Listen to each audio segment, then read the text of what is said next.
Not seeing it yet. I'm not seeing it yet either.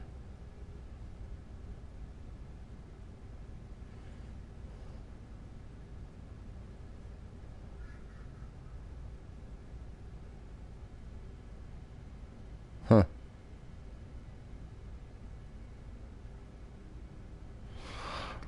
I wonder if I am broadcasting.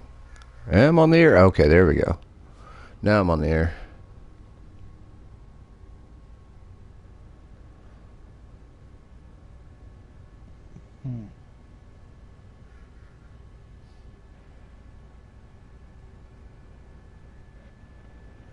I don't see it, man. I do. I'll send you a link.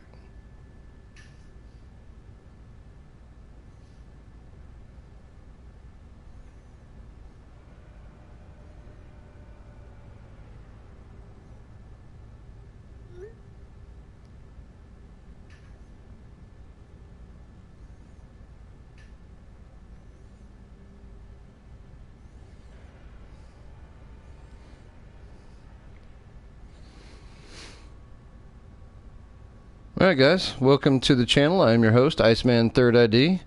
We're getting a little kind of a rocky start to the live stream here because we're trying to figure out all the technical aspects of what we're doing. We have with us today a special guest. His name is the Great Bartsby in the internet sphere. And he is not a No Man's Sky player. He doesn't have anything to do with No Man's Sky. He doesn't have the game. He has no interest in No Man's Sky whatsoever. It's not his game per se, and he's going to be giving us his honest opinion of why this is not his game. And the reason I'm doing this, right, is because what happens to a lot of people, especially in the No Man's Sky community, but this happens with every social community to an extent. What happens is that we all kind of gravitate towards confirmation bias, right?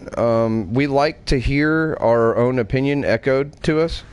And so the No Man's Sky community is full of a bunch of people that love No Man's Sky for a reason. You know, it's a good game. We all love it for whatever reasons we have. But the thing is whenever you get a dissenter amongst the ranks, usually they're beaten amongst the head and shoulders until they leave the community.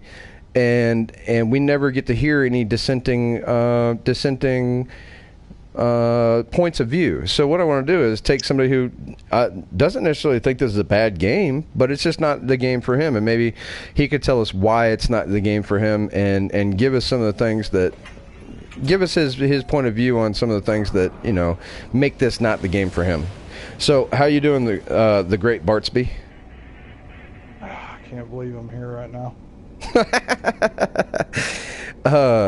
So I'm good. What's up? Okay. What part of this game would you like to see? Like, you want to see some combat, or show me why? What's even the point of all this? What's the point of all this? Okay. I'll show you. I'll show you some of the. Well, the easiest way to answer that question is to show you some of the story of the game, but also I guess I could bring you over to my base and show you my base, and okay, well, let's do that. I'm gonna have to. I think I'm gonna in a whole nother star system, so I'm gonna have to go over here to the space station, and then we'll get into the terminus and warp back to my base. We're about to base. If you have a question, just go ahead and post it in the comments. Looks like Flurb says the north. Yes, I was in the Nerf herder. Hey, Bartleby. Oh, this should be good. Yeah, Flurb says this ought to be good. LOL. Why is it taking so long to get where you're going at? Because we're really far away from where we're going. Yeah, we're going as fast as we can. Could you just walk away from the controller right now and it would still take you to where you're going? Yeah, it's pretty much on autopilot, although we could get attacked by pirates at any moment. I gotta slow down and change my course to the space station over here, and then engage again. So if we get attacked by pirates, we're probably going to have to fight the pirates. But the reason why I got back into my fighter is just in case we get attacked by pirates. My other 2 ships are not really all that combat capable. So we're going to go into the space station here. What do you think of the inside of the space station? It's like the opposite of a woman giving birth.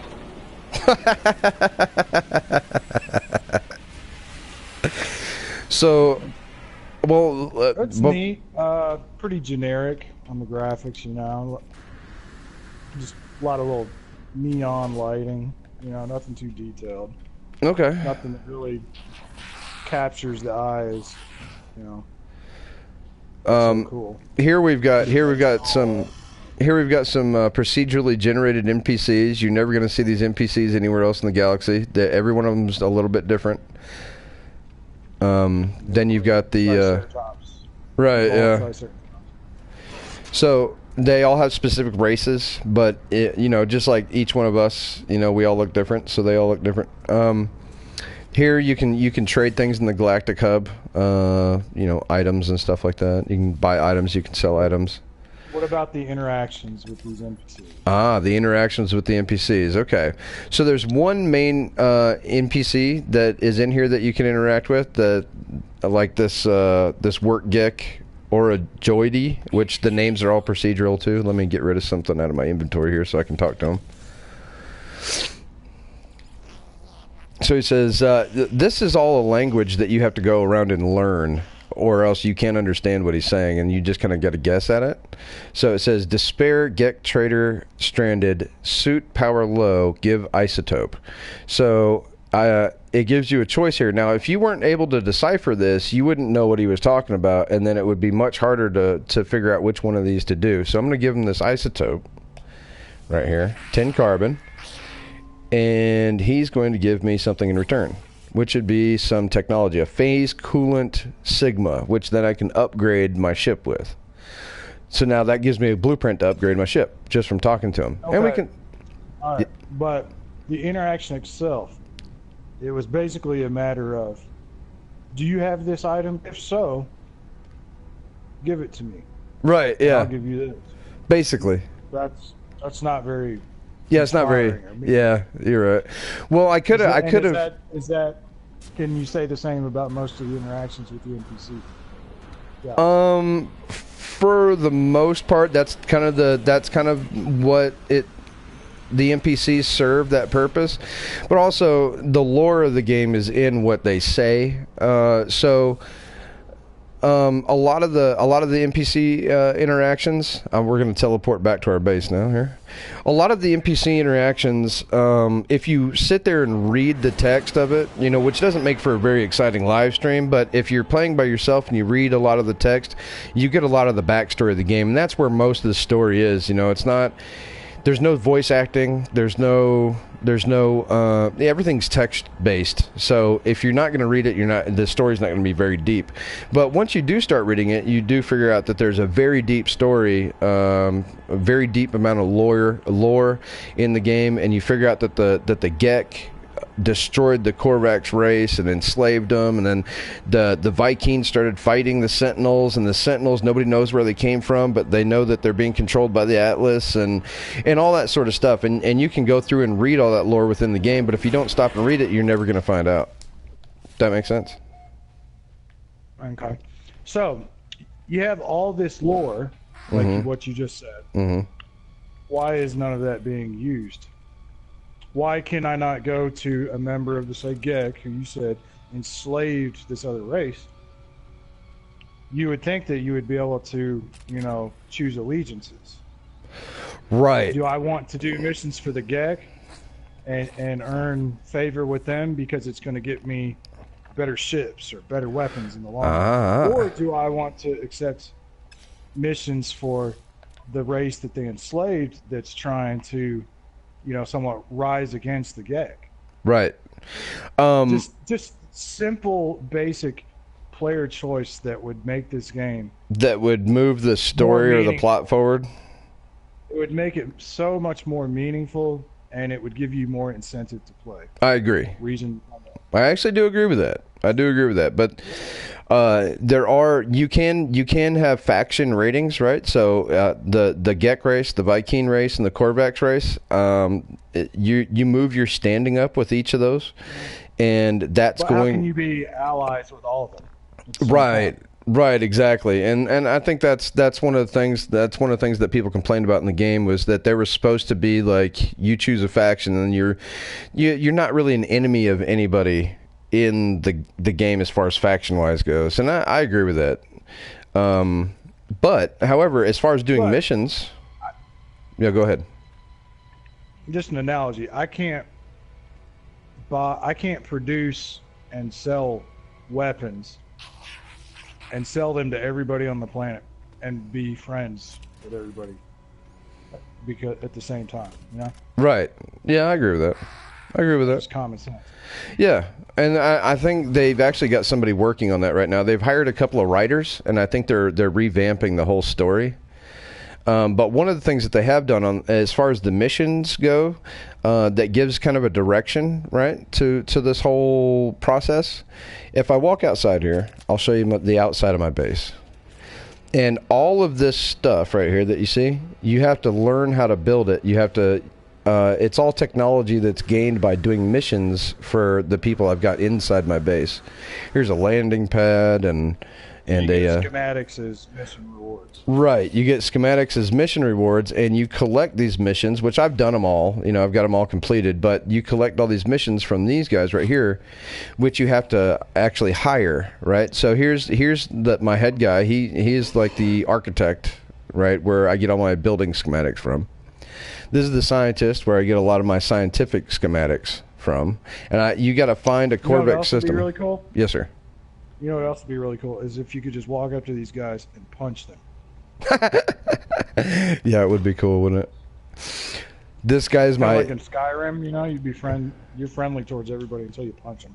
Right? Yeah. Like the whole town guard on you. Yeah.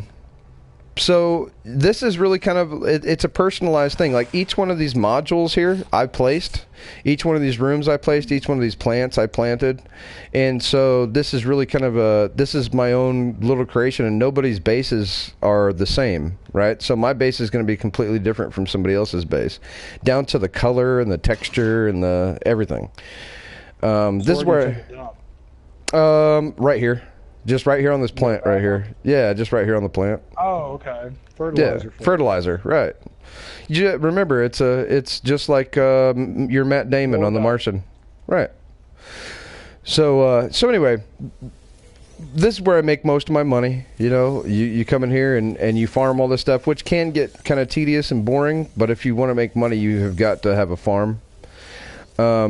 But there's something along the lines of, I'd say, at least 30 to 40 missions in between all these characters right here that you can do to get schematics and therefore blueprints to build exo vehicles or to build.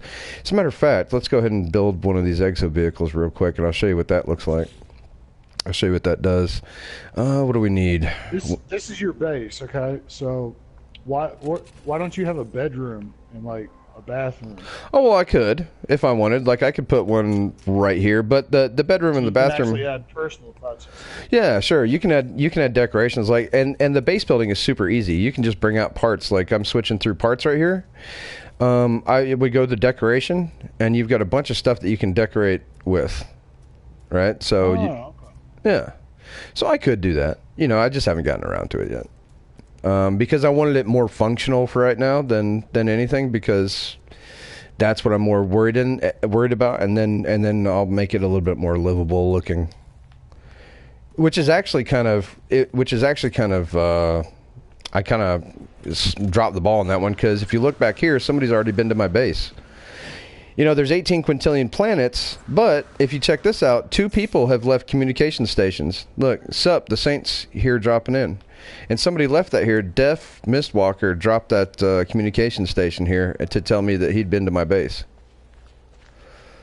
And then over here, I had... That's as close as you get to multiplayer. For right now, yeah. Then you got, I'm Bodis. He left me a communication station saying that I had a cool base. They just leave a little message in it for you, okay. Yeah. And then it pops out. That's probably a pretty good feeling if you been playing this since it came out and you've never really had any interaction with anybody. Yes, definitely. You know, but had I not been close to the hub, that would have never happened. Like, had I not been close to the hub, somebody would have had to literally like seek me out. Like one of my rabid fans would have had to stalk me or something. You see here, we've got Exocraft. Okay, so what does it take? It takes 200 Herinium, 2 voltaic cells, and 1 dynamic resonator. I wish that, see, had I known that we were going to be doing this, I don't think I'm going to have enough to do it. Dang. I wanted to show you the Exocraft, because the Exocraft really make exploring fun, because all this area right here, you can just get in your Exocraft and drive and explore this entire planet. Oh, that's your ground rover? Yeah, your Exocraft. Like, I wish I could build some... just real quick, I wish I could build something... I wish I could get Matt Damon out here.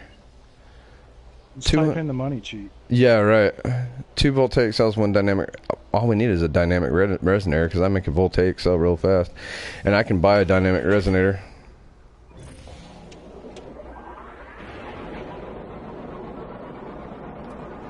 So far, we've got a bunch of people watching. Let's go ahead and take a look at the comments.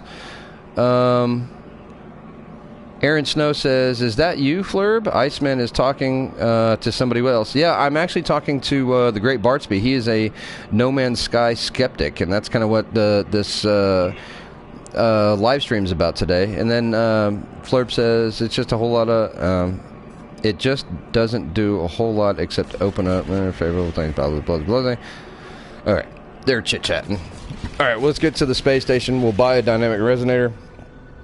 Then we will... where's the space station at? There it is. And then I'll show you what the Exocraft do. That's pretty neat. Woo, I can't wait. Yeah, I know, right? I'm excited about this. I know it. I'm glad I brought popcorn. Yeah. Yeah, we're definitely an odd group of people that play this game. And if you don't like the travel times in this game, definitely don't play Elite Dangerous, because you've got sometimes 40 to 50 minute travel times. Wow. Yeah. How can that hold anybody's attention? I don't know. You know, some people just... There's nothing to do but travel for that long? Yeah, travel for 40 or 50 straight minutes. Yeah. Like, read a book or something. Wow. While you're playing a video game. Right, exactly. Alright, so this is a whole nother space station than what we went in last time. Now this time I've got a Corvex guy, I've got a Viking guy, and this is a Corvex system. Yeah, this is a whole different space station. It looks... exactly the same. Similar. Yeah, it does. All right, so we're going to go ahead and buy a dynamic resonator. So we need one of those. And we also need... What else did we need? We need a voltaic cell, but that's easy enough to craft once we get it back down. And then we'll break out Matt Damon and drive him around. Look at that ship right there. That's procedural. I've never seen that ship before. That's pretty cool. That's really neat. Huh. Yeah, it looks like something Star Fox would fly. Right. Yeah, that's pretty cool. I'd name this I named this ship the Star Chaser, like the Dragon Force song, Star Chaser. Now, where did my base go? It's easy to get disoriented in space because there's no up or down. So there's no orientation, like it's true space. There's no flat plane. Like in a lot of space games that you play, there's a flat plane where everything kind of exists on, and everything looks like space, but it's really not. Whereas in this, there's really no up or down. The planets are actually round. Which is totally false. We all know the planet's flat. Right. I actually thought about doing a video on that, like doing a see, the planet's really flat, and then fly away and it's round. Oh, Like the makers of No Man's Sky know something that we don't. Yeah, right.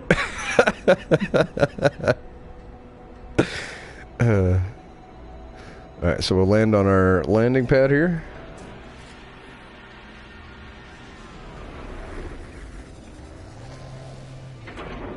And the video does get a little bit choppy whenever you're in your exocraft, just because of all of the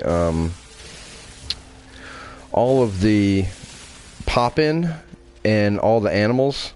But there's no animals on this planet, so it shouldn't be that choppy. Not every planet has animals. There's some planets that are completely barren. So when you find like a paradise planet, it actually feels like you did something, like you actually found something worth finding, you know, because not every planet's habitable. A lot of them are not. It's just not a nice place to be, you know. Mm-hmm. That's just almost every planet you land on is inhospitable in some way, shape, form, or fashion. So when you find one that is hospitable, it's kind of nice. All right, so we got one more voltaic cell inside here, and we should be able to build a platform to summon Matt Damon. I like saying that. Matt Damon. All right. Oh, it was this way. All right. There's our other voltaic cell. We got the dynamic resonator, and we've got. Do we have the 200 iridium? I think it's in our ship. Hold on. No. Where's our iridium at? I know we got it. Maybe it's over here. There it is. All right. Now we'll go out here, build a platform to summon Matt Damon.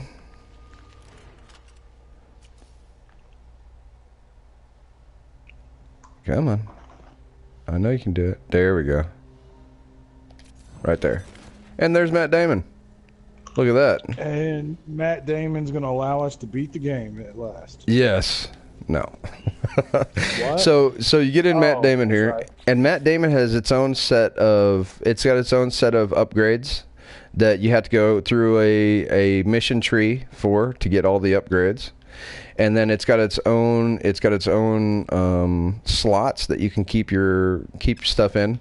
But the coolest thing is, look at this. Instead of having to walk everywhere around this planet, I can drive. I'm not gonna lie. I'm kind of digging the little dune buggy looking thing. And there's three different vehicles. So you've got, this is like the kind of all-purpose vehicle. Then you've got a little teeny scout vehicle that's a little bit faster, a little bit more maneuverable, but it has less space to hold things in. Then you've got the Colossus, and the Colossus is what I named Big Trouble. And that is more like a mining vehicle, like just used to mining and storage. And it's much slower. Okay, so let's say you drive all the way to the opposite side of the planet. Right. How do you get back? You have to drive back? Or can you remotely call your ship? You can remotely call your ship as long as you find a beacon that you can use to remotely call your ship. And I think I see one right over here. That question mark? That should be a save point, but usually near these save points there's also beacons to call in your ship. Yep, there's one right here. See this beacon right here? If you craft a bypass chip, let me get out of my exo vehicle. If you craft a bypass chip, which we can do real quick, it's very inexpensive to craft. We can use this, our ship. Where is it? Ah! And there's our ship, the Star Chaser, right there. Landed right on top of you. Yeah, or landed right on top of Matt Damon. So right over here, now I have now discovered this waypoint, right? So this will be my discovery from now on. For the rest of the time, this is supposedly, in theory, this is my discovery, right? Now we've got 9 people watching the live stream. That's insane. Usually I don't have that many people watching my live streams, but I think the whole Skeptic gimmick worked. So it's not a gimmick. So you can build a base out of that right there. No, I cannot build a base out of this. This is not a habitable What is it? base. It is, if you go inside, you get... Purple-headed yogurt slinger factory? Yes. No, you get this relay. It's got purple on the ground. It does have purple on the ground. You see this little code right here? If you finish this code, so you got 1 plus 4 is 5, 5 minus 2 is 3, 3 plus 4 is 7, 7 minus 2 is 5. It's plus 4 minus 2. Minus 2 is, so input would be 7. So that completes the code. And we have got a distress signal, it looks like. It looks like a crashed ship, maybe. Oh no, a distress signal. Where is it? It is... I have no idea. Where is it? It is right over there. Looks like a crashed ship. Let's go check that out. Where did I park Matt Damon? There he is. So now, if we find this crashed ship and it ends up being a good crashed ship, we could actually keep it if we wanted to repair it. So how far away it is. An hour? Yeah, negative. That's an hour away. It's on the same planet. We're going to take our ship. We're not taking Matt Damon. We'll leave Matt Damon right here.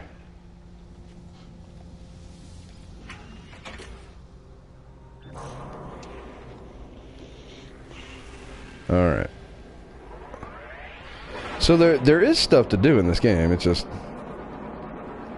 It's a very... like, this takes open world to a whole new level. You know what I mean?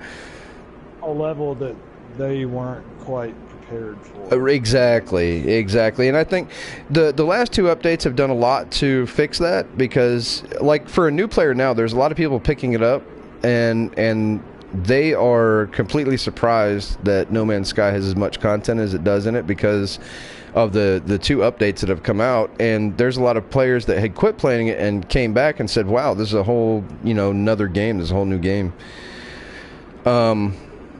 But that's just me singing the praises of it, and that's not why we're here. We're here to listen to you tell us why you don't want to play the game.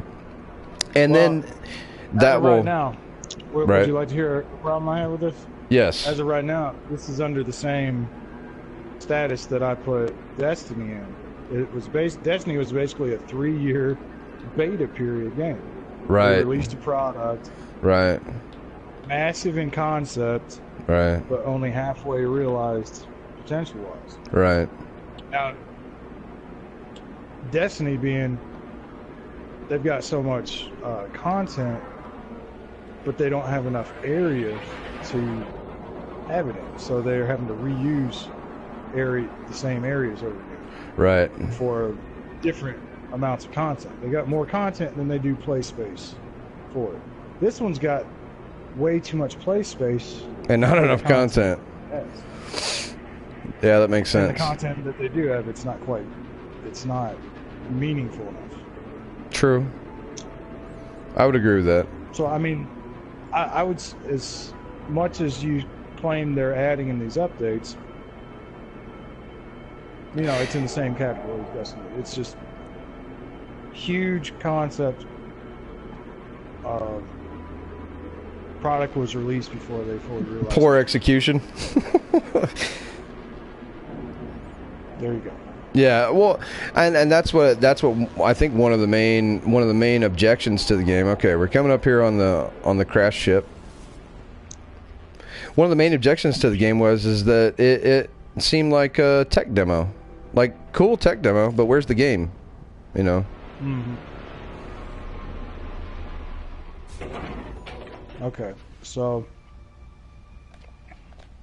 we solved the puzzle. We found a crash ship, vehicle in distress that had crashed. Something good should be about to happen. Right. And it would if this was a ship upgrade for me. It's 35 slots. It's a Class C hauler. I think this is a ship upgrade for me, actually.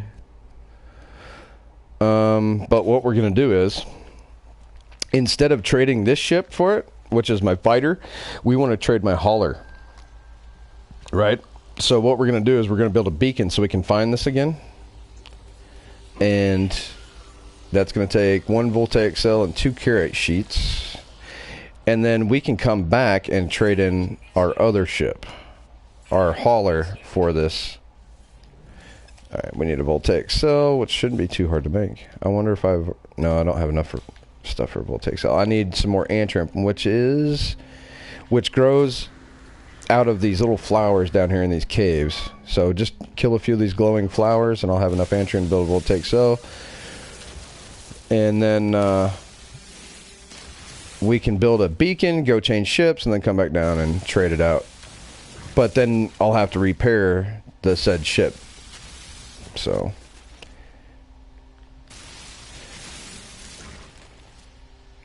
Well, I've found some really amazing stuff in this game. You know, as little content as there is in here. You know, one of the things that I want to do is start a permadeath show, and do it in kind of like a what do they call that? Like a role playing. Like I want to role play like a stranded traveler. All right, so now we got a beacon here. So now once we fly away, and that way I can kind of create my own content for the game. Which I shouldn't have to do that, you know, if I paid AAA prices for the game, which that really, if you buy a AAA title now, you're going to end up spending $120 on it with the season pass and the you know, updates and everything. Nobody makes a complete game anymore. Right. Specifically for that marketing strategy. Right. And for this game, you know, all the updates have been free, and all the DLC is free. So I'm never going to have to pay, you know, full price for anything else in this game. No. Yeah, well, that's true. All right, we're about to be attacked by pirates too, so that's awesome. You know what? I'm going to take these pirates out before I go in there. See the top left corner of my dashboard there? That little circle that's counting down?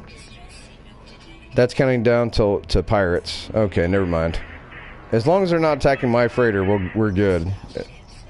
If they're attacking somebody else's freighter, that's fine. I don't want them attacking my freighter. You know what this game needs? What? TIE fighters. I agree. That'd be cool. TIE fighters and X-Wings. TIE fighters and X-Wings. I don't care, man. Pay LucasArts off.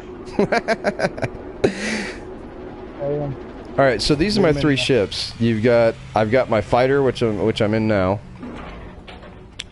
and you start off with like one little dinky ship with no freighter, and then you have to accumulate all this other stuff. This is my explorer, and they all have different purposes. And then here's my hauler, the Pork Chop Express. So we're gonna take the Nerf herder. What's the Nerf herder? That's my explorer. So we're going to take this back down to our beacon. See that beacon down there? That's where that crashed ship was. And we would never have been able to find that crashed ship again had I not put that beacon there. Yeah, it would have been tough.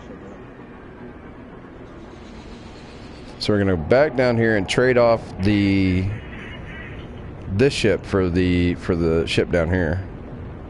I think it's an upgrade. Yeah, this is only a 28 slot ship. That's a 35 slot ship. So that's like a $10 or $20 million upgrade.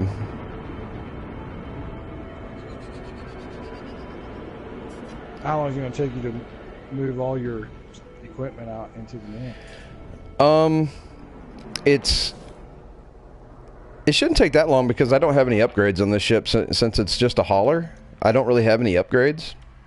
So it's not going to be all that bad. Where is it? Where'd the ship go? It's over here. So go up here. The only thing that is going to give us a problem is repairing everything. Because in order to get this to fly, we're going to have to repair the pulse engine, the hyperdrive, and the launch thruster. At least the pulse engine and the launch thruster. And then all these take credits to repair. I think I've got 13 million credits, so that shouldn't be that bad. See, this is a $18 million ship, and I've got a $5 million ship. Yeah, I'm definitely... This is a Class C hauler. This is a Class C hauler. Definitely worth it. I'm going to accept. And then now we just have to repair it. All right, what do we need here? We need carrot sheets. I know that. I know we need carrot sheets. So we got 2 carrot sheets. We need zinc. Thought we had zinc. No, I left zinc in my other ship. It's in my other pants. Anyway, so what do you think of the game so far? I think we might actually, I think I might actually cut it here because, yeah, we're approaching like the 35-minute mark, and I just got another ship, and it's going to take me a while to fix it, and it's going to be really boring for everybody to just watch me fix my ship, especially for you since you're not really interested in the game. But what do you think of it so far? I don't think I'm going to buy it. Yeah. So there you go, guys. If you're watching the live stream, I'm just reading some of the comments here.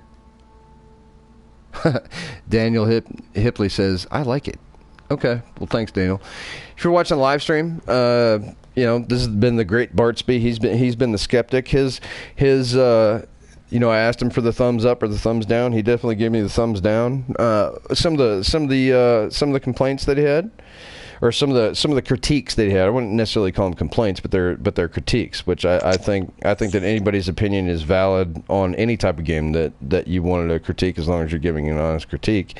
One of the critiques. I like single player games. Don't get me wrong. Mm-hmm. But it's so single player. It's almost depressing. Right. Like, I would feel so alone in this. You got this massive universe, and there's, potentially, I don't know how many people play this game. I don't know that much about it, but let's just say potentially there's 1 million people on our planet Earth that play this game, and you don't get to interact with any of them other than leaving them just a little voice, even a voice, a text message saying "cool base." Right. I mean, at least let me see other players running around. So, yeah, I agree. Just the lack of human interaction is really what kills it. Yeah. For me on this. Well, let me ask you a question. If they came out with multiplayer that worked properly, that where you could see other people in the game, would that change your mind about buying it? It probably would. If I could see other people, interact with them, trade with them, run missions with them, like come up with missions that you as an individual could never possibly hope to achieve, but with the help of friends, you can work together to do it. That's my thing. Right. I love games like Destiny that are co-op focused, but don't get me wrong, I got my share of criticisms about that game as well, but the main selling point, the thing that keeps me coming back to that game, is the interactivity. Right. All the things you can do with your friends. And for anybody in the No Man's Sky community out there that's listening, we all know that there are people out there in the community that are coming up with missions for us to do in the community. But if you are not listening to the community, if you're not an active member of the community, you have no idea what those missions are. And it needs to be built into the game so that it incorporates everybody into that system, and so you've got a large pool of people all in the know of what these missions are, and they can all do the missions too. If you don't know that there's some sort of animal hunting mission in a certain system, you can't participate. So unless you're in one of our No Man's Sky communities that they're doing this, like the Amino Hub, you have no idea that that's going on, and so it would seem like a lonely experience to most people that actually play the game. And for some people that's fine, and for others like my friend the great Bartsby here, it's not fine. It's way too lonely for them, and they need that social interaction in a game to keep it a viable option for entertainment. and that's perfectly understandable. I can be lonely now. I can be lonely. I can play a game. I can play a good RPG and be perfectly entertained. But that's your NPCs in this game. Right. They don't provide value. No, they don't. They really don't.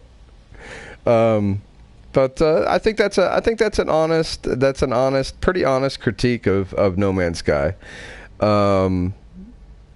That's some things that Hello Games, you know, if you're listening, which I know you are, you guys are always listening because, you know, one of the good things I like about Hello Games is they're very responsive to fan feedback and to community feedback. So, look, if you're listening, Hello Games, you know, if you put multiplayer in this to where it has an interactive, you know, where I can interact with other players, you're going to have this game is going to be huge. It's already huge. It's already made $70 million last year, and was the most in hours spent, the most played game of 2016. So if they added multiplayer in here, just like the great Bartsby was saying, I think this game would be a gigantic hit. Meaningful interactions to your NPCs. Yes, meaningful interactions through NPCs. Yeah, definitely. I agree with that. I definitely agree with that. And I think they need to. For me personally, one of my big criticisms, to me, I don't necessarily. I would like to see both of those things, but I don't need them to play the game. It's not as important to me as it is some people. But to me, they need to fix the economy in this game, and that's only something you have to deal with after hours and hours of playing with the game. So, but they need to fix the economy for me. But I would definitely enjoy having that multiplayer experience and having more meaningful interactions with the NPCs. So, yeah, I think that's pretty fair. So anyway, thanks for coming out to the live stream, guys, and thank you to Bartsby for coming along and giving his honest opinion on No Man's Sky. I know that this isn't his first choice of entertainment. So I appreciate you taking your time out of your schedule to come out here and talk with the rest of the community. Problem. Yep. So anyway, guys. Yep. Thanks for coming to the stream, and we'll see you guys in the next one.